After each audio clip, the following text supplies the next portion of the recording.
Hi, this is Bruce Buffer, your voice of the Octagon, and you're listening to MMA Mental. Okay, we are now joined by Houston Alexander. How's things with you, Houston? Hey man, I'm good. How are you, brother? Yeah, we're very good. We're very pleased. We were looking forward to having you on the show. So, you know, you're on with myself, Ray, and my co-host, Patrick. Good to hear you guys. I finally got a chance to link up with you guys. I'm just leaving my workout. Yeah, sorry about the confusion earlier on. I think it's... Oh, man, we're good, man. Okay, cool. Thank you. I appreciate that. Okay, let's... you're talking about your workout. Have you got a fight lined up, or are you just training, or what's going on with yourself? I train every day, man. You know, when you're doing MMA, you have to keep your knife sharp every day. But I found out through my manager, Monty Cox, yesterday. I was fighting here in my home state, March 30th Street. It's the 30th, excuse me. And so that's coming up pretty fast, man. So I'm pretty excited to be fighting in my own neck of the woods. Ever since the past year or so, I've been fighting in other countries. So, are you able to say which promotion and who you're fighting for?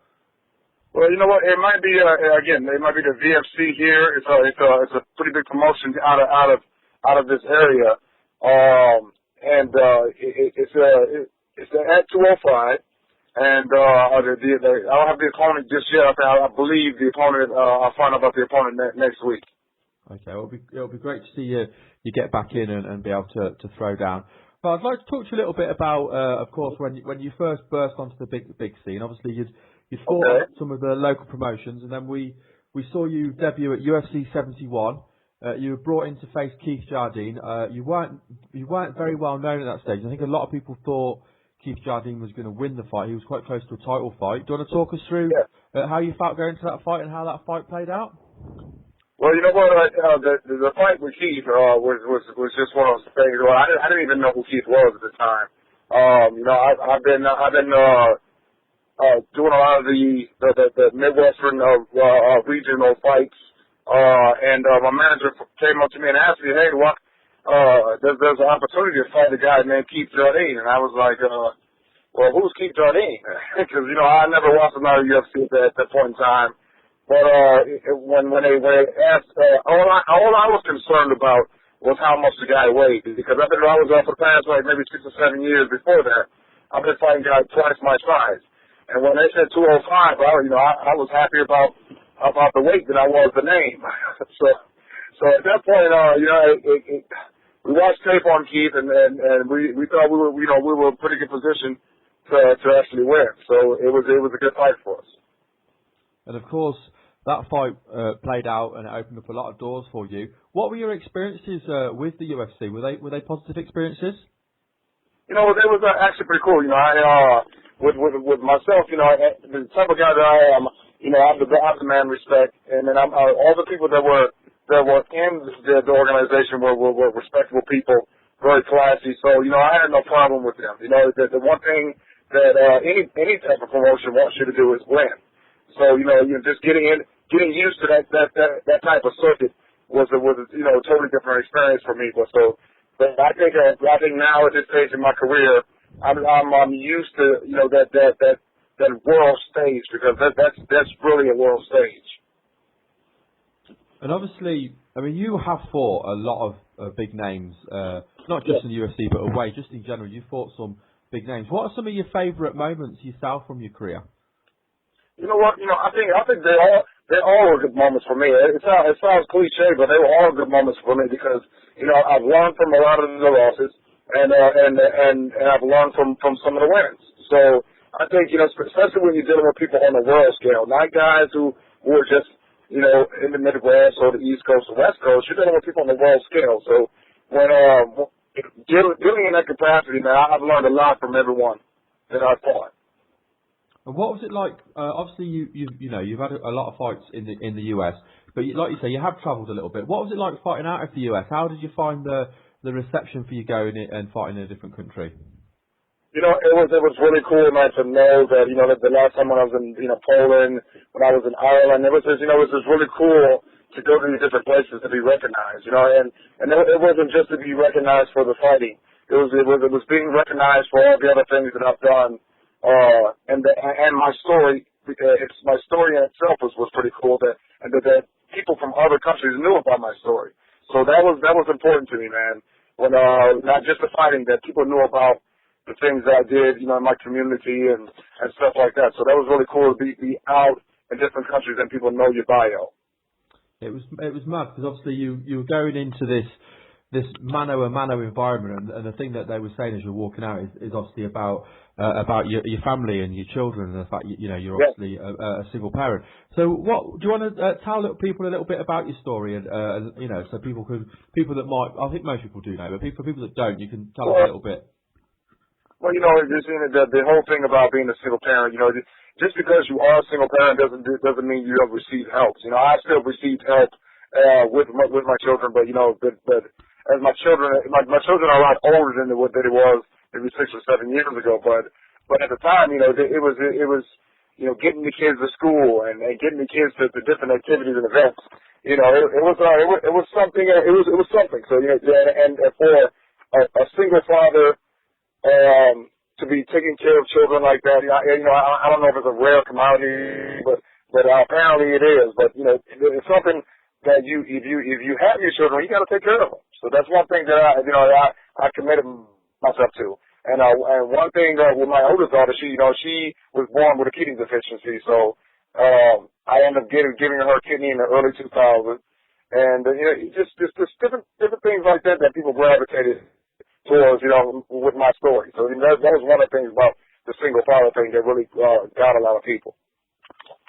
Yeah, it is like you say, it is an amazing story. I know Patrick you can jump in, but before I do, I want to ask you a little bit about one of your fights. Now, it wasn't necessarily one of your fights that went your way, but it was a very high-profile fight, and you faced Kimbo Slice. But what was it like facing him, and what was he like as a person outside of the cage? Well, you know what? I really didn't get to know the guy outside the cage. I remember there was one story that I've never really told, that when we were walking around at the time before the fight, and he had this big entourage around him. And with me, I'm a neighborhood guy, so I don't need an entourage with me. So I went up to him. I was heading up to him to say something to him, and his entourage stopped me. And so he looked over and saw me coming his way, and then he pointed, and I went over to where he was, and I was telling him, hey, nice to meet you, et cetera, et cetera. So he was a really cool guy. He's a family guy, a family man like I am. So he real cool guy. And we just got different personas in the ring. I know Patrick Sieg's jumping. You good to go, Patrick? Yeah, I'm good to go. And thanks again for your time, Houston. We really appreciate you coming on with us. Man, it's nothing, man. I appreciate you guys wanting to do this. So it's cool. Definitely. And you talked about some of the things some people may not know about the assassin, Houston Alexander. For example, your music career. You're big in the Omaha hip hop scene and the music scene. Are you still working as a DJ? Not just Omaha, man. I've helped out a lot of people all over the country. So hopefully this is not in Omaha. Yeah, absolutely. And why don't you just tell the people a bit about your involvement in the music industry? Well, you know what? I've been involved in the music industry for a long time. Ever since when I first started b-boying back in the early '80s, started doing rap back in the again the early '80s. I got into radio early 2000s. I started doing a lot of tours with people. I was on tour with Snoop Dogg. I was on tour with Ice-T, Salt and Pepper. I've been on tour with a lot of people. And then when I finally got to radio to where I can have some type of platform to where I can break new music from independent artists, I jumped at the chance. So the name of the show is called Power Mix Sunday Night, and it's on Power1069fm.com if you want to go over there and check that out. But I'm always involved in hip hop. I've always been involved in music, whether it's rock and roll, country, or whatever. Music moves the soul, and and I think fighting is like dancing. You gotta have some type of rhythm. You gotta have some type of power moves, and to me, fighting kind of reflects the music. And I've been involved with the music along with fighting, because fighting is just a part of me as music. So if anybody out there is an independent artist, they need to get a hold of me, man, so I can start breaking some of this music. That's very cool.